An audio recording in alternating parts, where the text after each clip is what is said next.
Capítulo 108. Vol 2. Fan en la luz. Mientras otra explosión sacudía el suelo tras él, Jaune se preguntó cómo había sido esta la vida que se había propuesto. No iba a quejarse del ligero cambio de rumbo, pero le confundía cómo lo había llevado hasta allí. Cuando solicitó plaza en Beacon hacía tantos meses, sabía que sería una ardua tarea, una que solo se resolvería si se tomaba el tiempo de esforzarse. Luego fue catapultado a un acantilado sin previo aviso y sin aura. Quizás eso debería haberle servido de advertencia suficiente de que, en última instancia, lo que él pensaba no importaba. Se había inscrito en Beacon para convertirse en cazador, para cazar a Grimm y estar a salvo de la sombra de alguien. En cambio, estaba luchando contra un robot asesino gigante. Jaune estaba bastante seguro de que había tomado un giro equivocado en algún lugar, pero no podía imaginarse en absoluto dónde había sido. A pesar de eso, no se arrepentía de estar allí, sacudido por explosiones y esquivando ráfagas de energía que probablemente podrían vaporizarlo. Incluso si no estuviera cazando a Grimm, lo que hacían ayudaría a la gente. Si no lo hacían, alguien más tendría que hacerlo, alguien que no hubiera estado tan involucrado como él y sus amigos hasta ese momento. Al igual que él, dudaba que alguno de ellos lamentara estar allí. Aún así, eso no cambió el hecho de que tener cosas explotando constantemente a pocos metros de ti de repente dejó de ser extremadamente estresante. No era como en las películas y, naturalmente, no debería haberlo supuesto. Después de que Jan y Weiss les dieran espacio a todos para reaccionar, y el mensajero llegara vestido, fuera lo que fuese, les tocó a los demás encargarse del paladín. Jaune no sabía qué pensar de que el mensajero se encargara tanto del otro robot gigante como del colmillo blanco restante.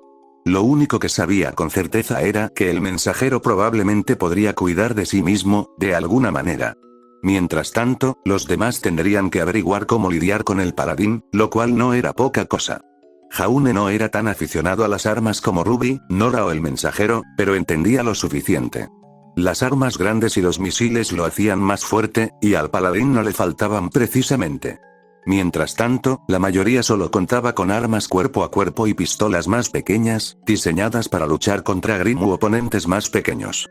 Jaune, en particular, solo tenía su espada y escudo, Croce Amors, que era prácticamente una antigüedad comparado con lo que tenían sus amigos. Era apropiado, ya que lo había hecho su tatarabuelo. Incluso si se hubiera fabricado para luchar en la Gran Guerra, muchas cosas habían cambiado en el interludio de casi un siglo. Aparte de Pirra, Jaune no recordaba a nadie que aún usara escudo. A pesar de eso, aún les quedaba la tarea de intentar descubrir cómo ganar. Hasta donde él podía ver, se estaban manejando bastante bien. O bien, como evitó por poco otra explosión de los cañones del paladín, también como era de esperar. Nora, fuego de cobertura. Gritó Jaune a su pergamino. A por ello. Gritó su compañera, seguida rápidamente por el golpe sordo de su arma. Sus disparos dejaron una estela de humo rosa al desviarse por el aire, antes de estallar en una atronadora explosión al impactar con el paladín. A pesar de las explosiones, no hicieron más que tambalear la máquina. Aunque eso solo fue suficiente, ya que Ren y Ruby ametrallaron la enorme máquina. La guadaña de la joven reventó su casco blindado, mientras las pistolas de su compañero disparaban a intervalos, cada golpe apuntando a los componentes más pequeños y protegidos del paladín, siguiendo las instrucciones de Ruby. Había notado los pequeños escáneres y cámaras montados en el exterior de la máquina, que sin duda permitían al piloto apuntar desde la seguridad de la cabina. Si bien Jaune no había ideado un plan para ayudarlos a derrotar al paladín, quitarle su capacidad de alcanzarlos con precisión fue un buen comienzo. Sobre todo si eso significaba que tampoco tenían que preocuparse por ser destruidos por los misiles, ya tenían suficiente con todo el polvo que los rodeaba. Esto se convirtió en otro problema para ellos cuando, en respuesta al ataque de Ruby y Ren, el piloto disparó otro misil desde las cápsulas de hombro del paladín. La varilla de metal y polvo silbó por el aire, apuntando lejos de Ruby y Ren. Sin embargo, esto no sorprendió a Jaune, quien sabía que Ruby y Ren solo estaban sirviendo para molestar al paladín, aunque lo cegaran lentamente. En cambio, el piloto intentaba mantener las armas de la máquina enfocadas en quienes la habían estado dañando activamente. En cambio, voló hacia Weiss y Jan, quienes se habían retirado momentáneamente, esperando a que sus compañeros les dieran una mejor oportunidad. Mientras lo hacían, Weiss acribilló al paladín con bolas de fuego y lanzas de hielo. Aunque parecían tener poco poder contra la máquina, Weiss solía atacar en tándem con Jan o Nora. Junto con ellos, el daño se acumulaba. Tarde o temprano, alguien tendría que ceder. Algo que el piloto, Roman Torchwick, probablemente sabía mejor que nadie desde fuera. De ahí que les hubiera lanzado otro misil. Aunque tampoco era el primero que les lanzaba, ni siquiera el segundo, y ambos habían fallado su objetivo, aunque por poco, debido a las acciones de los amigos de Jaune. Mientras el misil volaba hacia Weiss y Yan, una serie de glifos negros aparecieron frente a él. Cada uno que atravesaba modificaba ligeramente el proyectil, robándole impulso y desviando su trayectoria. Jaune sabía que no sería suficiente para detenerlo. El misil se movería casi demasiado rápido para que Weiss pudiera detenerlo. Pero esa tampoco era su intención. Pirra, Jaune comenzó a hablar. Ya estoy en ello, respondió su compañero desde otra parte, en medio del tumulto que lo rodeaba. Apenas pronunció estas palabras, un trozo de metal bronceado brillante salió disparado por los aires, atravesando el misil que volaba lentamente. Ambos chocaron y emitieron otro trueno y una ráfaga de viento abrasador al detonar el misil. En el resplandor de su fuego y fuerza, divisó el trozo de metal, la lanza de Pirra, mientras volaba por los aires de vuelta hacia ella, parcialmente desviada por la explosión y guiada por su semblanza. Aunque sabía que probablemente no sería así, Jaune esperaba que cuando su semblanza finalmente se revelara, fuera algo tan genial como el de Pirra. Bajo el resplandor de la explosión, Jaune vislumbró brevemente a Blake mientras corría hacia el paladín. Al acercarse a la máquina, oyó el estruendo de los guanteletes de Yan, la rubia volando tras su compañera. Ambos se acercaron a la máquina y comenzaron a golpearla a su manera, con Blake balanceándose y describiendo arcos alrededor de ella mientras Yan asestaba fuertes golpes en sus articulaciones inferiores y blindaje. Pero, como sus amigos ya habían demostrado, si sus ataques surtían algún efecto, no se notaba. Con un zumbido mecánico, el paladín alzó la pierna y la descargó hacia abajo, fallando por poco a Yan, quien se lanzó hacia atrás, impulsada por el impacto de sus guanteletes. Blake la siguió, mientras el paladín blandía una de sus manos mecánicas hacia ella, antes de usar el cañón de la otra para intentar dispararle. A pesar de que ninguno recibió impacto, se vieron obligados a retroceder una vez más y no lograron mucho. Sin embargo, incluso mientras se retiraban, el paladín no les permitió escapar con facilidad, ya que, con un silbido, la enorme máquina se lanzó tras ellos. Las dos cazadoras se separaron antes de que la máquina pudiera aplastarlas. Blake la atacó a su paso, realzando el filo de su espada con un aura que trazó un arco brillante en el aire. Saltaron chispas y el blindaje de la paladín brilló tenuemente en el lugar del impacto, pero Jaune no pudo ver qué más daño había sufrido. ¿Cómo están?, preguntó el mensajero por encima del pergamino. ¿Se ha escapado alguien de mi lado? No lo sabemos, espera, respondió Jaune, esquivando otra ráfaga desviada de los cañones del paladín. Estamos un poco ocupados, esta cosa es dura. Parece que nadie más nos está atacando.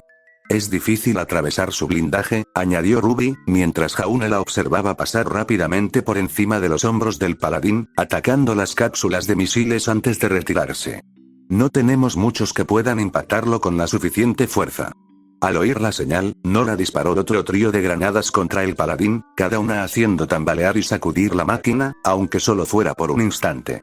Parece que mis granadas funcionan, intervino, ignorando que el paladín no estaba tan dañado como las explosiones podrían haber indicado. Atravesar la armadura no es fácil, dijo el mensajero con naturalidad. No sé cuánto tiempo nos queda hasta que Atlas llegue, pero si no podemos controlar la situación antes, la responsabilidad recaerá sobre ellos. Podemos hacerlo, lo sé. Respondió Ruby, sin dejar de dispararle al paladín. Sin embargo, al pronunciar esas palabras, algo llamó la atención de Jaune. Se desprendió fácilmente de la lucha a su alrededor y fue fácilmente visible para cualquiera que se molestara en mirar. No se esforzaban por ser sutiles. Atlas no hacía las cosas así. Un trío de cañoneras manta pasó velozmente sobre sus cabezas, con las luces azules de sus motores brillando contra el cielo nocturno que se oscurecía. Se movían en un arco rápido y bajo que parecía abarcar todos los muelles a su alrededor, absorbiendo todo lo que ocurría. Chicos, dijo Jaune, volviendo la vista al suelo. Creo que se nos acabó el tiempo. ¿Ya están aquí?, preguntó Weiss, confundida. Hubo una pausa mientras Jaune asumía que ella también miraba al cielo. Vaya, qué grata sorpresa. Mientras las mantas arrasaban el cielo, el paladín continuaba su asalto terrestre. El torso de la máquina giró, levantando los brazos mientras sus cañones seguían a los objetivos que se cruzaban en su camino. Rayos de polvo silbaron por el aire, fallando por poco a Ruby y Ren en su siguiente pasada. Los disparos marcaron el suelo al no alcanzar a Nora, y obligaron a Blake a apartarse a toda prisa. Jaune vio como una de las explosiones alcanzó a Yan, haciéndola volar y estrellarse contra uno de los contenedores. Destrozó la caja de acero y logró que se deslizara violentamente hacia el suelo, aunque solo por un instante. A pesar del impacto, Yan se recuperó rápidamente, saliendo de la bolladura con una expresión de furia. Mientras Jaune se apresuraba a defenderse del ataque que se avecinaba, notó el camino que tomaban las mantas. Parecían alejarse rápidamente de los muelles. Y se van, dijo Jaune, casi molesto. No creo que fueran refuerzos, dijo Blake. Creo que solo eran exploradores. Significa que Ironwood está considerando participar, dijo el mensajero. Si antes no había un temporizador, ahora sí. Si no, aguanten. Jaune oyó brevemente el rugido de la ametralladora del mensajero a lo lejos. Acaba con esto pronto, vamos a tener un lío con Atlas y la policía. No sé ustedes, pero yo ya he tenido bastante por un fin de semana. Aún lo tenemos. Repitió Ruby, saltando de uno de los contenedores y corriendo hacia Weiss. Weiss, flor de hielo. Tienes que acercarte, idiota. Gritó Weiss, pero mientras lo hacía, Jaune ya podía ver que la heredera estaba invocando un nuevo conjunto de glifos. Brillaban a su alrededor con el suave y gélido blanco de su aura. Suficiente para revelar al que se acerca sigilosamente por detrás de ella. A Jaune se le subió el corazón a la garganta.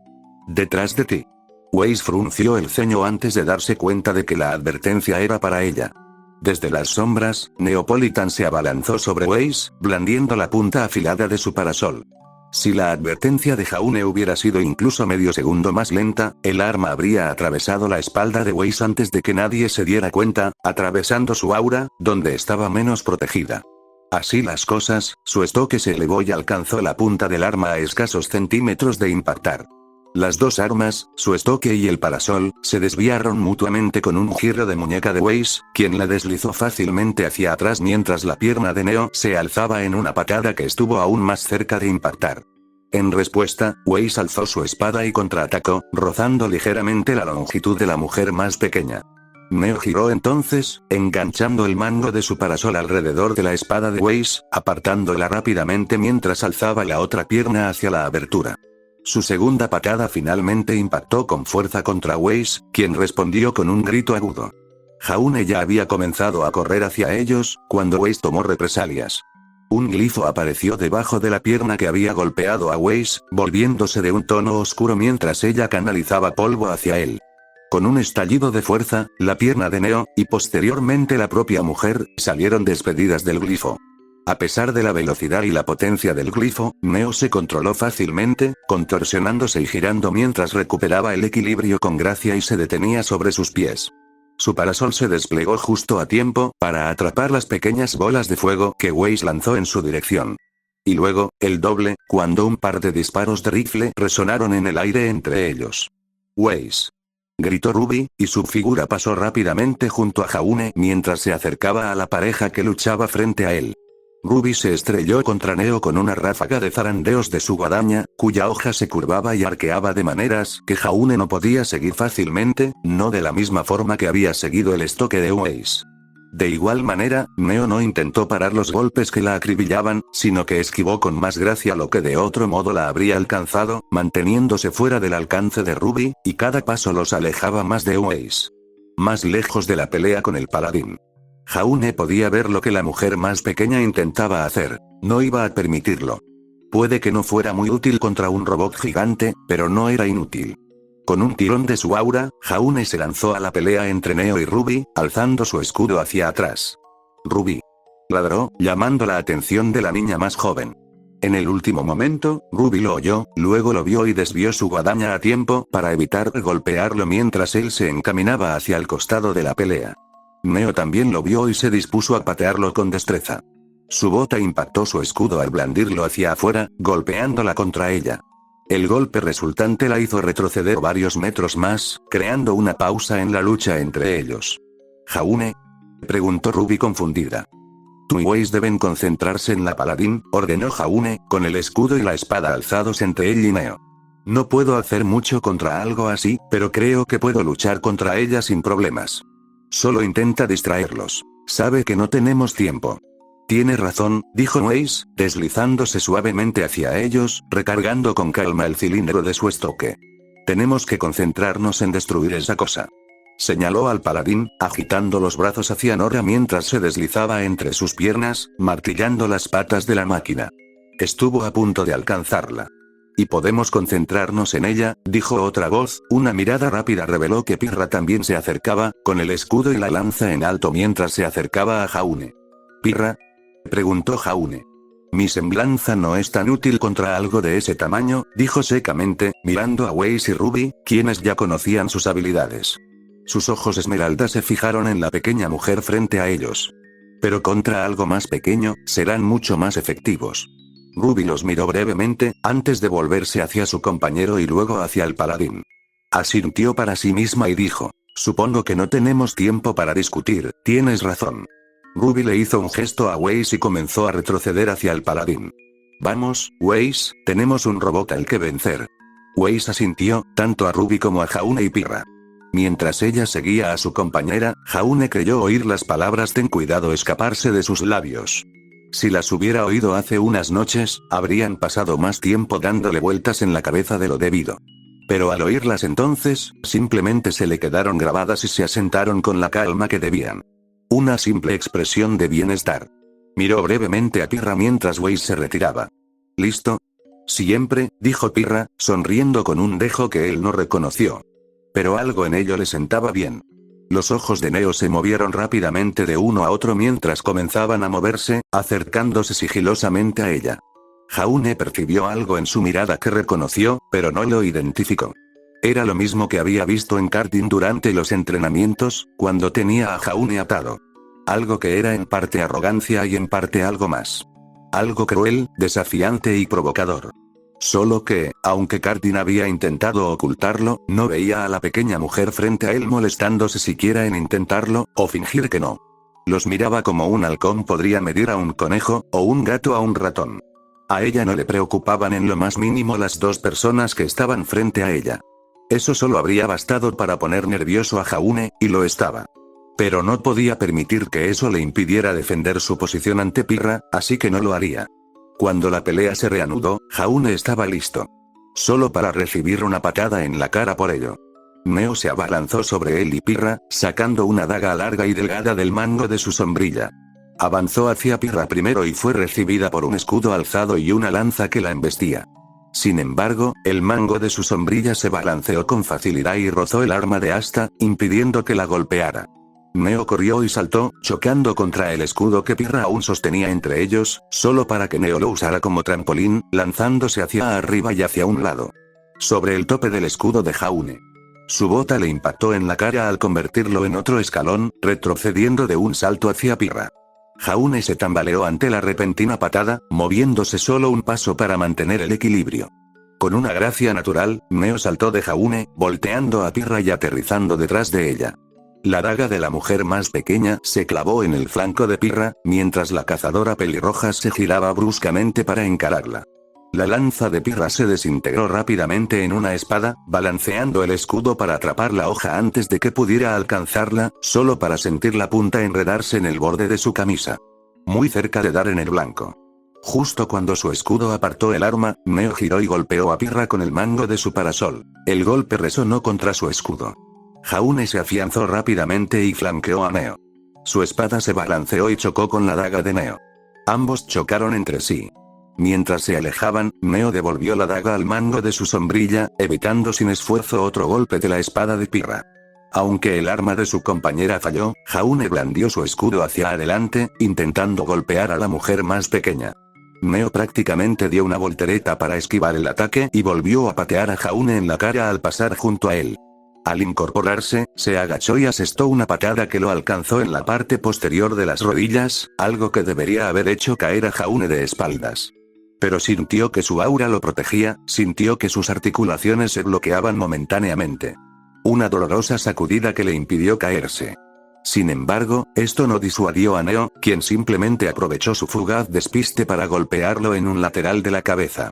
El mango curvo de su sombrilla lo golpeó en la oreja al pasar junto a su espalda, antes de lanzarse de nuevo hacia Pirra. La espada de Pirra recuperó su forma de lanza y se disparó hacia Neo, impulsada por un impulso de retroceso. A su vez, el parasol de Neo se abrió de golpe y atrapó la punta del arma, haciéndola resbalar lejos. Con la misma rapidez, la cubierta se cerró y Neo se abalanzó hacia adelante mientras Pirra alzaba su escudo. En ese mismo instante, Neo blandió su propia arma hacia arriba, enganchando la parte inferior del escudo de Pirra. Con un rápido tirón, la barrera entre ellas se apartó y Neo atacó una vez más. El mango de su parasol se impulsó hacia adelante y se clavó en el estómago de Pirra, impactando con fuerza incluso cuando la semblanza de Pirra ralentizó el golpe. Cuando el gancho del parasol rebotó, Neo lo blandió hacia abajo, lo enrolló alrededor de la pierna de Pirra y lo atrajo hacia ella. Una vez más, la semblanza de Pirra lo devolvió en la dirección opuesta, deteniendo el intento de Neo de hacerla tropezar. Jaune aprovechó la oportunidad para atacarla una vez más, con la guardia ahora en alto por su ataque. Su espada la golpeó.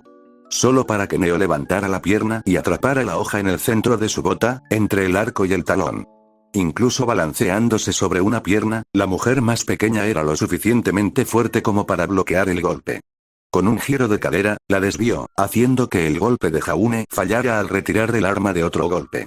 Mientras Pirra se preparaba para otro ataque, Neo desenganchó su parasol y saltó hacia atrás, pero la lanza la esquivó por poco una vez más. Dio unos pasos a saltos, alejándose de los dos compañeros mientras se preparaban. Jaune sentía la adrenalina en su cuerpo que le temblaba las manos. Aún estando tan concentrado, sabía que la noche lo estaba alcanzando. No podía decir lo mismo de Neo. La mujer más pequeña simplemente miró a los dos, insulsa, satisfecha y un poco aburrida.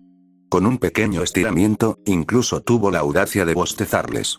Eso no cambió ni siquiera cuando Pirra se abalanzó e intentó clavarle la lanza. La punta del arma voló como un rayo, directo al pecho de Neo. Dio en el blanco. Neo se hizo añicos como si fuese un cristal. Mientras sus pedazos caían, pasó un momento en el que ni Jaune ni Pirra se dieron cuenta de lo que sucedía. Solo para que Neo reapareciera. Su arma se estrelló contra el costado de la cabeza de Pirra mientras la mujer más pequeña saltaba de las sombras, con un destello de luz rosa sobre ella. Sorprendida por el golpe, Pirra se tambaleó hacia un lado y se agarró, pero Neo asestó un segundo golpe sobre los hombros de su compañera. El aura de Pirra brilló al emitir un grito agudo y repentino. Su brazo escudo se enroscó y giró para atrapar lo que creía que sería el siguiente golpe, pero este volvió a bajar y la alcanzó en la pierna. Esta vez, Pirra no estaba preparada para ello. Su pierna se dobló y se dobló. Solo por un milagro logró colocar su escudo frente a ella, justo a tiempo de atrapar la punta del arma de Neo. De este sobresalía una púa afilada, dirigida al estómago de Pirra. Al resbalar por la capa protectora de metal, se clavó con la fuerza suficiente para crear chispas de metal incandescente. Incluso cuando el golpe falló, Neo giró su parasol con suavidad, golpeando con fuerza el escudo de Pirra. Con la fuerza suficiente, contra el suelo, para que Pirra se sacudiera. Solo un tenue contorno negro indicaba que la semblanza de Pirra reforzaba su agarre, resistiendo los golpes. «Pirra», gritó Jaune, preparándose para abalanzarse sobre ellos. Solo para luego ser sorprendido por él mismo. Ninguno de los dos había prestado atención al giro que estaba tomando la lucha entre sus amigos y el paladín. Estaban demasiado absortos en su propia lucha. De no haberlo hecho, se habrían dado cuenta de lo cerca que estaban de una batalla mucho más peligrosa de lo que creían. Del mismo modo, sus amigos y Torchwick, quien aún pilotaba el paladín, tampoco se les había ocurrido prestarles atención. Al disparar los cañones del paladín, no pensó en lo que había más allá de su objetivo, ni en dónde irían sus disparos si fallaban. O qué quedaría atrapado en ellos, cuando lo hiciera. Antes de que Jaune pudiera reaccionar, escuchó un silbido eléctrico y vio una mancha de luz blanca azulada. Entonces un disparo directo del cañón del paladín lo alcanzó de costado. «Jaune», gritó Pirra por encima de mi pergamino. «¿Qué pasó?», grité por el pergamino, agarrando a un colmillo blanco por el cuello. Con un movimiento errático de muñeca, atravesé su aura y le rompí el cuello. Mientras uno de sus compañeros intentaba apuntarme, les lancé su cuerpo inerte. Creo que recibió un disparo perdido del paladín. Interrumpió Ren. Sentí un escalofrío al observar brevemente los daños causados por el escorpio. Los cráteres excavados por armas más pequeñas que las que empuñaba el paladín, las trincheras excavadas en el pavimento y los contenedores dañados, cualquiera de los cuales habría sido suficiente para matar a un habitante del yermo una docena de veces, incluyendo la servoarmadura. Incluso con ella, sabía que habría hecho temblar al T-51B, y tendría que hacer reparaciones. Jaune acababa de recibir un disparo de un disparo perdido, pero lo suficientemente directo como para preocupar a todos los demás. Habría tenido las mismas consecuencias si hubiera sido fuego amigo en lugar de contra Jaune. Antes de que pudiera formular una respuesta adecuada, los colmillos blancos que aún persistían me devolvieron a la realidad. No empezaron a atacarme, no como antes. En cambio, se asomaron por la pequeña cobertura que quedaba entre ellos y yo, observando con cautela la destrucción que nuestra lucha había sembrado. Las docenas de sus camaradas que yacían muertos y moribundos a nuestro alrededor. La sangre y la mugre pegadas al blindaje del T-51 y a mis manos blindadas. Las manos sucias hacen que el trabajo sea rápido, y no llevábamos mucho tiempo haciendo esto. Eso me di cuenta. Incluso cuando oí al escorpio tropezar tras de mí, algo que sabía que la mayoría vería, no abandonaron su escondite. De hecho, la mayoría se refugió aún más tras él. Me volví hacia Escorpio y lo miré con expresión evaluadora. La máquina, antes rápida y articulada, se tambaleó hacia mí como si el piloto estuviera borracho, un fallo de hardware. Una breve ráfaga de la ametralladora había alcanzado lo que usaba para estabilizarse. Si a eso le sumamos el sistema hidráulico dañado que salía disparado por todas partes, era un milagro que el escorpio siguiera en pie, y mucho menos moviéndose como un escorpión radiactivo. ¿Pueden los Radscorpions incluso emborracharse? A pesar de los esfuerzos del piloto, no me seguía tan rápido como hacía unos minutos.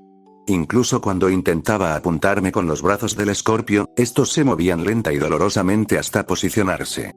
En ese tiempo, tuve un momento libre para decidirme y centrarme en lo más importante. Me volví hacia Colmillo Blanco. Bajen las armas y abandonen los uniformes. Les ordené. Huyan de este lugar y regresen con sus familias. Háganlo o los despellejaré hasta el último que quede con vida.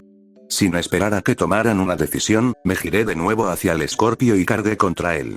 Si se quedaban lo suficiente para ver la pelea, tal vez finalmente comprenderían lo suficiente como para darse cuenta de que deberían haber huido cuando tuvieron la oportunidad. Si se quedaban para intentar ayudar en la pelea, bueno, ya había pruebas de que probablemente podría despellejarlos en una sola hoja. O hacer que desearan poder hacerlo. Pero mis prioridades estaban en otra parte. Quizás no pudiera hacer nada por Jaune, quizá ya fuera demasiado tarde. Eso no significaba que hubiera perdido de vista lo que era importante, o que no fuera a ir a verlo por mí mismo. Solo me quedaba una cosa por resolver. Mis manos se aferraron al Avenger mientras volvía a apuntar. Mientras el escorpio luchaba por ponerme en la mira, abrí el Bats. El mundo se ralentizó cuando el piloto del escorpio empezó a disparar. Las bocas de los cañones automáticos empezaron a brillar. Incluso mientras lo hacían, pude ver que seguían desviados. Me fallarían por completo. No se puede decir lo mismo de mí. El bat se cerró y apreté el gatillo. El Avenger rugió mientras un rastro de balas trazaba líneas ardientes en el aire, devorando el blindaje del escorpio, cada una como el diente de una sierra al atravesar el material las puntas perforantes. Apunté, concentrando el fuego en el hombro derecho de la máquina. En cuestión de segundos, ya había disparado docenas de balas contra la máquina y todo lo que yacía bajo su blindaje. Toda la plomería y el cableado importantes que la mantenían en funcionamiento, sin contar el material estructural que se estaba desgarrando. Mientras las balas volaban, los cañones automáticos del escorpio se encendieron y dispararon, rayos de energía que volaban sin darme, o se clavaban en el suelo muy cerca de mí. Intentaron llegar hasta mí, lentamente, mientras el fluido hidráulico se drenaba de sus sistemas dañados, robándoles la presión necesaria. Supe que funcionaba cuando el brazo derecho del escorpio se detuvo bruscamente, antes de escorarse gradualmente, averiado y perdiendo potencia. Sin apenas pausar el fuego, ladeé ligeramente al Avenger y dejé que las balas impactaran en el segundo cañón montado sobre su hombro. A diferencia del que llevaba montado en el brazo, los del hombro tenían menos soporte estructural. Suficiente para asegurarlos y apuntarlos, al parecer, pero mucho menos que los que llevaba montados directamente en los brazos. A medida que las balas lo desgarraban aún más rápido que el primer cañón, el piloto entró en pánico. El escorpio se escoró brusca y repentinamente, intentando reducir el espacio al que tenía que apuntar. Al hacerlo, el cañón de su brazo, que luchaba por levantarse, encontró la presión suficiente para dispararme con bastante precisión. A pesar de eso, lo esquivé y eché a correr. Las botas del T-51 resonaban como martillos contra un yunque con cada zancada potente. Si bien hacía apenas unos minutos el Scorpio había podido seguir mis movimientos con facilidad, ahora le costaba hacerlo, con los cañones escorándose de nuevo tras de mí mientras yo lo rodeaba con ametralladora. Dejé que el Avenger parara mientras corría. Apuntar no era un problema, pero sería un desperdicio de munición no dar justo donde quería. No cuando ya sabía que estaba consiguiendo justo lo que quería. No tardé mucho en sprintar para conseguir un mejor ángulo en el Scorpio. Aunque intentaba adelantarse a tirones, no conseguía la velocidad necesaria. Cada movimiento era lento y pesado. Oía el zumbido de las bombas, necesitadas de líquido. Aunque aún pudiera generar potencia, ya no tenía suficiente. En el momento en que alcancé mi ángulo nuevamente, abrí y cerré el VATS y luego respondí al fuego, concentrándome en el cañón montado sobre su hombro izquierdo. Saltaron chispas y se dispersaron al rojo vivo mientras las balas acribillaban el arma y su montura. Empezó a disparar de nuevo, brillando con fuerza contra la oscuridad de los muelles. Entonces, con más brillo que el del cañón cuando me disparaba. Con un crepitar eléctrico, el arma estalló en una explosión de luz y polvo. La electricidad centelleó y crepitó en todas direcciones, escarchando la armadura circundante de la máquina donde estaba montada. Una combinación extraña, quizá combustible y algún tipo de refrigerante. No importaba. Eso significó dos cañones caídos, uno gravemente dañado y otro comprometido e incapaz de apuntar correctamente. El Scorpio estaba prácticamente muerto en el agua, el piloto simplemente no se había dado cuenta aún. En lugar de abrir fuego contra el compartimento del torso, donde probablemente estaba sentado defecándose, guardé el Avenger. El blindaje debería haber sido más grueso allí. Incluso si el Avenger pudiera atravesarlo, necesitaría aún más munición para estar seguro de que el trabajo estaba hecho. Tal como estaban las cosas, ya había destrozado un fajo de 5 milímetros lidiando con todo, incluyendo la perforación de blindaje. A menos que tuviera una forma de conseguir o recargar más, no podía prescindir de mucho. Sobre todo, no en algo que pudiera asentar fácilmente de otras maneras. Al oír que los sistemas del T-51B también empezaban a silbar, corrí hacia el Scorpio. Su brazo restante intentó seguirme, pero no pudo seguirme. Los dos disparos que logró dar impactaron a metros detrás de mí, anulando por completo cualquier posibilidad de herirme. Una vez que estuve a unos pocos pies de la máquina, ni siquiera pudo conseguir el ángulo correcto para que importara. Desesperado, el piloto puso el Scorpio en reversa, intentando alejarse de mí. Pero mientras sus patas luchaban por moverse, encontré un punto de apoyo en una de ellas. Metí la bota en el suelo y comencé a subir el T-51 por el Scorpio. Lo cual, no es tan fácil como parece, aunque al principio no lo parecía. El T-51B es más que capaz de soportar su propio peso, pero subir con peso extra puede ser un desafío agotador. Incluso con Aura encima, sentía que todo se esforzaba por levantarme, incluso mientras el Scorpio luchaba por moverse. Se volvió un poco más fácil cuando arranqué una línea hidráulica de la pierna, amortiguándola por completo y dándome algo estático para escalar. Como un simio acorazado, me subí al torso del Scorpio, apoyando el pie en una articulación de la pierna para estabilizarme. La visera de mi casco se asomaba a lo que descubrí que era la visera del piloto del Scorpio. El diseño en sí no era muy diferente al del T-51B. Entonces, mi mirada recorrió el casco del Scorpio y vi las costuras de la armadura. La imagen de cómo se cerró se reprodujo en mi mente. Hundí los dedos del T-51 en la costura del Scorpio y comencé a tirar. Podía oír los motores de mi blindaje y del Scorpio chirriar y gritar mientras retiraba el blindaje como si estuviera arrancando la tapa de una lata, tirando hasta hacer un agujero lo suficientemente grande como para ver el interior. Esto me hizo darme cuenta de que algunos de los gritos no provenían ni de la máquina ni de mi blindaje. Mirando dentro, vi al piloto.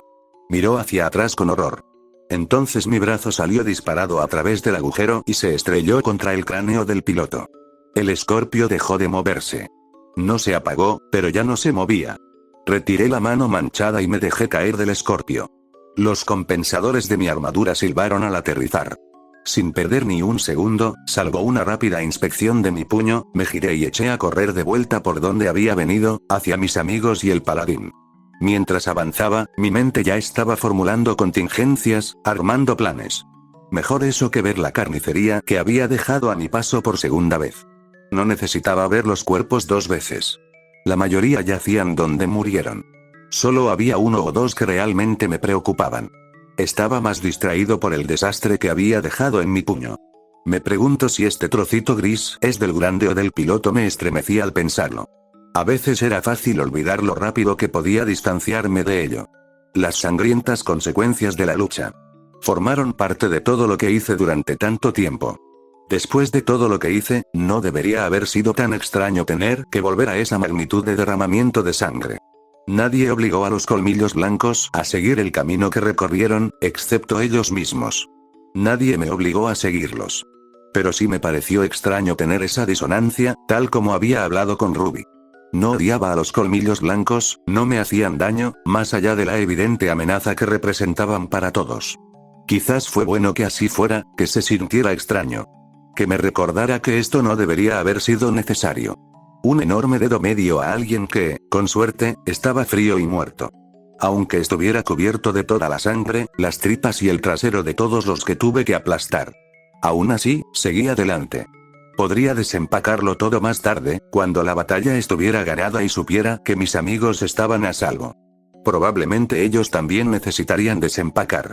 Tras una corta carrera, regresé al lugar donde había caído el gran colmillo. No muy lejos de él, encontré el lanzamisiles con el que uno de los soldados había intentado alcanzarme. El soldado que lo sostenía aún lo sostenía, sin fuerzas. El rigor mortis aún no había llegado. Probablemente lo haría en unos minutos más, contando la docena de agujeros que le quedaban en el pecho.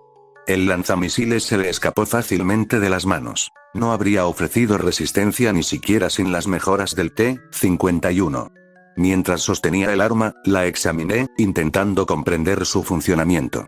Su diseño era similar al de los lanzacohetes y misiles del Mojave, pero con una nueva imagen cortesía de Atlas. La munición parecía cargarse por una escotilla trasera, casi como un espejo de un lanzamisiles estándar. Pude distinguir la palanca que probablemente funcionaba como pestillo de liberación. Con ella, imaginé la apertura del arma, como la había visto en las manos del soldado antes de ser abatido. Vi cómo se podía cargar la munición. Vi cómo se podía portar, cómo se podía apuntar correctamente, la postura para disparar y dónde estaba el gatillo. El arma empezó a desmontarse en mi cabeza. Pude ver cómo se desprendía de la bisagra al cargar, los pasadores que se deslizaban y griega. Negué con la cabeza y parpadeé. El arma seguía intacta. Tiré del seguro de carga y comprobé que estuviera cargada. Primero los amigos, luego la distracción.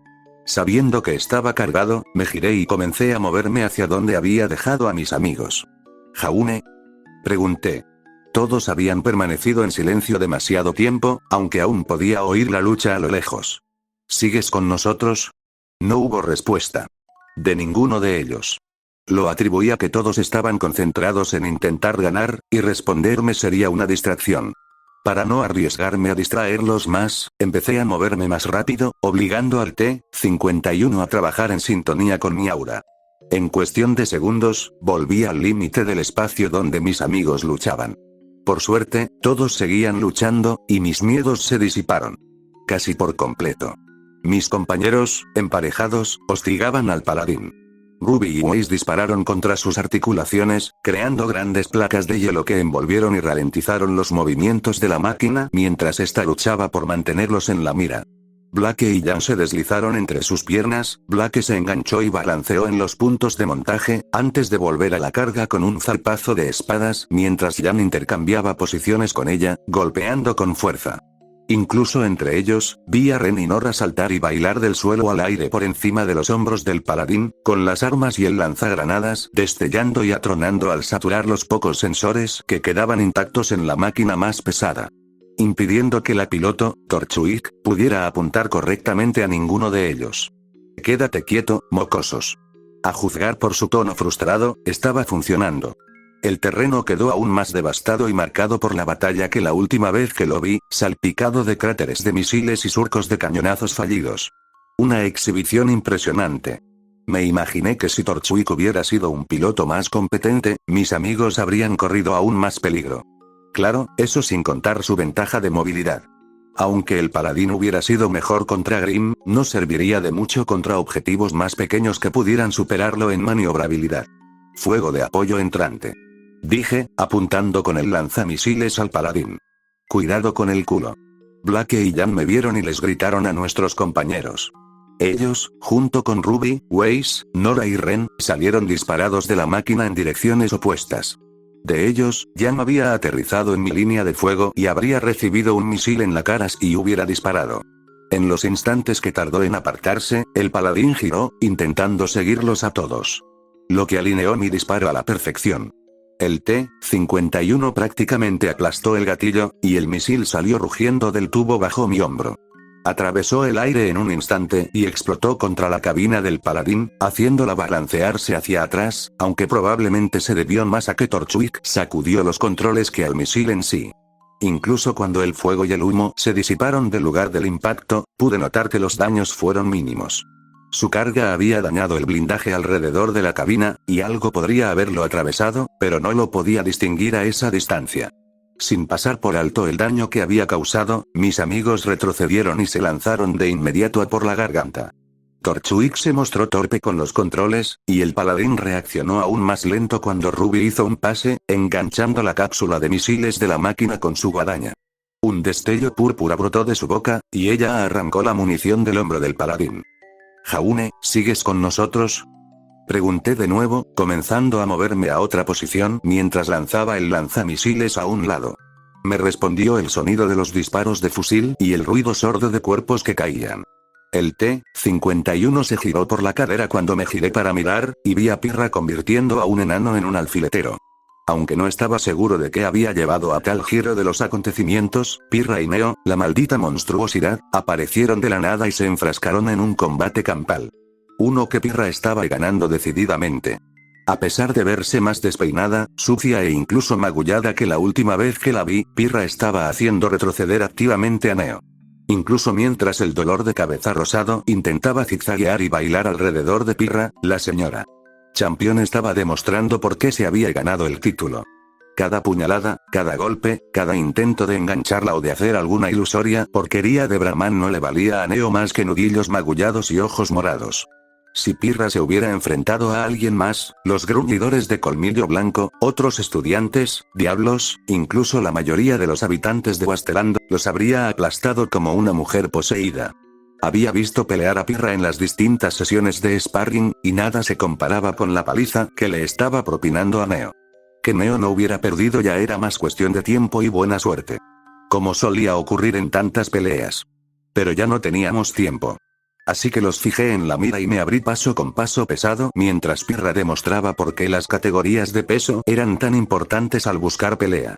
Para cuando ya me había acercado a ambos, Pirra se dio cuenta de mi acercamiento y empezó a dirigir a Neo hacia mí. Era como ver a un padre enfadado arrastrar a su hijo al dentista.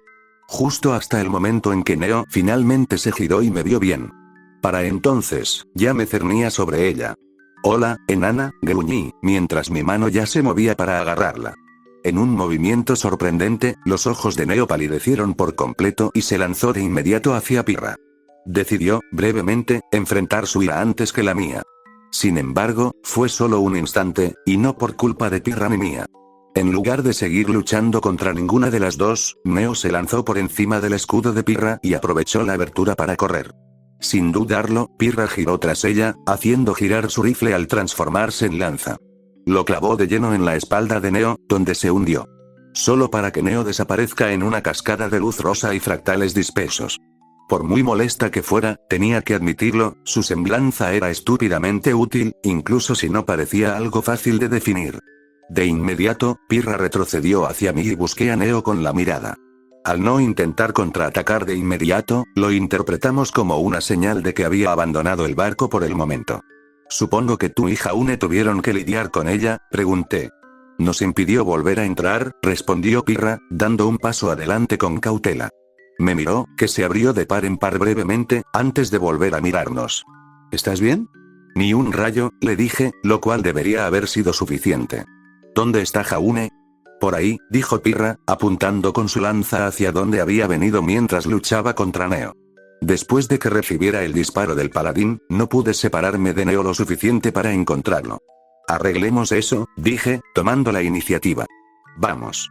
Los dos seguimos eludiendo la pelea que nuestros amigos mantenían con el paladín mientras buscábamos a Jaune. O, como probablemente ninguno de los dos quería expresar, lo que quedaba de él. Si bien ambos habíamos visto que Aura podía salvarte de mucho dolor y sufrimiento, había un límite. El paladín probablemente había sido diseñado con la intención de eliminar a Grim lo más rápido posible, lo que implicaba mucha potencia de fuego y poca preocupación por cualquiera que pudiera quedar atrapado en el fuego cruzado. Cualquiera que lo estuviera debería haber sabido que no debía hacerlo, o haber conocido los riesgos de luchar contra Grim desde el principio. Lo más probable era que lo que quedaba de Jaune pudiera caber en un termo. Ya lo había visto antes. La pasta roja espesa era una comida aceptable. Pero no era algo con lo que quisieras ver a tus amigos hechos. O lo que sea que Jaune fue para Pirra en ese momento. Su relación era rara, el tipo debería haberle puesto un anillo sin que la prensa lo exagerara. Apuesto a que harían lo mismo con su muerte. Rastrear el camino de regreso a donde habían estado Jaune y Pirra fue bastante fácil. El rastro de destrucción que Pirra había dejado era impresionante. Nada que ver con el que yo había dejado en otro lugar, más limpio, con una intención más precisa. Donde yo había actuado como un mazo, Pirra había sido un bisturí. Aún así, era fácil ver dónde Jaune había recibido el impacto. El suelo estaba marcado en el lugar donde recibió la explosión. Tentativamente, seguimos el rastro hasta los restos de un bulto cercano que había sido volcado del lado Y. Me condenaré, dije sorprendido. Jaune. Gritó Pirra, corriendo delante de mí. Jaune se impactó contra el casco del Bullard. Aún de una pieza y, por lo demás, bien, salvo por el impacto en el costado de un Bullard. Ni siquiera parecía haber sufrido un rasguño, simplemente yacía inerte en el lugar del impacto. Incluso sostenía su espada y su escudo. Pirra corrió hacia su compañero y casi de inmediato intentó liberarlo. Con movimientos cuidadosos, despegó los restos de la nave que lo rodeaban y lo dejó caer, atrapándolo. Me acerqué e hice lo mismo, ayudándola a sacarlo con firmeza, atento a cómo se movía su cuerpo, buscando cualquier movimiento extraño en sus articulaciones y cuello. Ahora, articulaciones que habían aparecido repentinamente. A pesar de eso, parecía estar perfectamente bien. Aunque no estaba del todo consciente, y no pude tomarle el pulso a través de los guantes del T-51. No sin aplastarle la garganta. ¿Jaune? Preguntó Pirra preocupada. Jaune, ¿estás bien? Hubo un largo silencio, ya que lo único que podíamos oír era a nuestros amigos que seguían peleando en la distancia, y sirenas de policía. Que parecían estar cada vez más cerca. Pete, no podemos irnos todavía, murmuró Jaune. Aún tienes que pagarle a la gran calabaza, Pete, él controla a los pájaros. Pirra dejó escapar un profundo suspiro, como si el alma se le escapara del cuerpo. Ya fuera por lo que dijo Jaune o por el hecho de que hubiera dicho algo. Vivirá, dije, volviendo a la pelea. Cójalo, tenemos que llevar a los demás y largarnos, se nos acaba el tiempo. ¿Y el paladín? Preguntó Pirra, intentando levantar con cuidado a su compañero. Le facilité el trabajo levantándolo sobre mi hombro como si fuera una almohada del tamaño de un cuerpo. Si Torchwick es tan tonto como para quedarse después de todo lo que pasó esta noche, es tan tonto como para que lo atrapen, le dije. Tenemos que ser más listos y conseguir la victoria que nos hemos ganado. Pirra miró a nuestro alrededor, asintió y ambos comenzamos a correr hacia nuestros compañeros de equipo mientras abría mi pergamino nuevamente. La policía viene, es hora de pagar la fianza, dije. Hubo una breve pausa antes de que Ruby respondiera. ¿Qué tal? Que se encargue la policía, dije, un poco molesto, aunque no con Ruby. Encontramos el polvo, derrotamos al colmillo blanco, y Atlas no va a estar contento sabiendo dónde fue su equipo. Hemos ganado, ahora solo tenemos que largarnos mientras todavía tenemos tiempo. Ya casi terminamos, en realidad, interrumpió Weiss. A lo cual siguió otra explosión. Cuando Pirra y yo regresamos al campo de batalla, vimos el resultado. El paladín parecía un borrego cimarrón destrozado por una manada de gecos, a 1000 mordiscos cada vez. Le habían cercenado los brazos y las piernas por todas partes, le habían quitado las cápsulas de misiles, le habían arrancado las cámaras, le habían reventado los cañones y le habían volado el torso en 1000 pedazos. Mis amigos incluso lo rodeaban como una manada de animales salvajes, devorando la carroña. Entre los escombros, vi la mata de pelo naranja de Torchwick. Estaba ocupado poniéndose de pie mientras Jan y Blake se acercaban a él. Por un instante, muy breve, pensé que ahí terminarían las cosas. Que quizá podríamos atrapar a Torchwick y acabar con ese lío, aún sabiendo que aún había gente que los superaba y que teníamos que rastrear. Entonces Neo reapareció. Ella se lanzó hacia Torchwick y lo agarró unos segundos antes de que Jan y Blake lo hicieran. Ambos se habían ido antes de que Blake y Jan estuvieran siquiera a tiro. Mientras permanecían de pie, rodeados de nada, no pudieron evitar mirar a su alrededor confundidos. ¿En serio?, gritó Jan. Mierda. Lenguaje. Replicó Weiss mientras todos empezábamos a reunirnos. Se ha ido, maldecir no lo traerá de vuelta. Tampoco tenemos tiempo para ir a buscar, dijo Ren. Tenemos que irnos. Por cierto, Jaune está bien. Gracias por preguntar, dije, acercándome al grupo con Pirra. Todos se quedaron atónitos al ver el estado en el que se encontraba mi armadura. Dios mío. Jadeó Ruby, mirando toda la sangre. No te preocupes, no es mío, dije antes de pasar a toda velocidad. Vamos, no queremos que nos pillen aquí. Después de un momento, pude oír sus pasos cuando comenzaron a moverse detrás de mí. ¿Eso es, cerebro? ¿Por qué estás cubierto de él?, gritó Weiss. Regresamos a los casilleros poco después, justo cuando más mantarrayas regresaban para sobrevolar los muelles. Nuestra ventana se cerraba rápidamente. Las sirenas, docenas de ellas, se acercaban. Con cuidado, coloqué el cuerpo inerte de Jaune en su compartimento y pulsé el botón para enviarlo de vuelta a Beacon. Tras un momento de cálculo, los motores arrancaron y salió disparado hacia el cielo. Debería regresar sano y salvo, dije, girándome hacia los demás. Tienen que ir con él, es la forma más rápida de salir de aquí. ¿Y tú?, preguntó Nora. Me di cuenta de que te excluyes, amigo. ¿Crees que podré volar de vuelta con todo esto?, pregunté, señalando el T-51B mientras guardaba el Avenger en mi casillero. Apenas ha volado 2 veces con todo, no creo que logre despegar conmigo dentro. Las mantas empezaron a sobrevolar los muelles, y pude ver que una de ellas se dirigía hacia nosotros. Los reflectores aún no se habían encendido, pero lo harían en cualquier momento. Ruby habló antes de que alguien más pudiera interrumpir. Nos vemos mañana en la oficina de Ozpin para la reunión, ordenó, antes de dar marcha atrás en lo que había pedido. ¿De acuerdo? Naturalmente, asentí. Necesito hablar con él por mi cuenta de todas formas. Presioné el botón de mi casillero y lo lancé al cielo nocturno. Si mis amigos fueran inteligentes, y supiera que eran capaces de hacerlo, pronto me seguirían el ejemplo. No olvides que tú también nos debes una explicación, dijo Nora con voz alegre. Todavía no nos has dicho qué es eso que llevas puesto. Sonreí mientras me giraba y comencé a correr tan lejos y tan rápido como podía, sabiendo que no me seguirían. Una armadura de combate motorizada T-51B. Mientras mis pasos resonaban sobre el pavimento y el zumbido de los sistemas de la armadura comenzaba a ahogar todo, apenas pude distinguir la respuesta de Ruby. ¿Poder qué?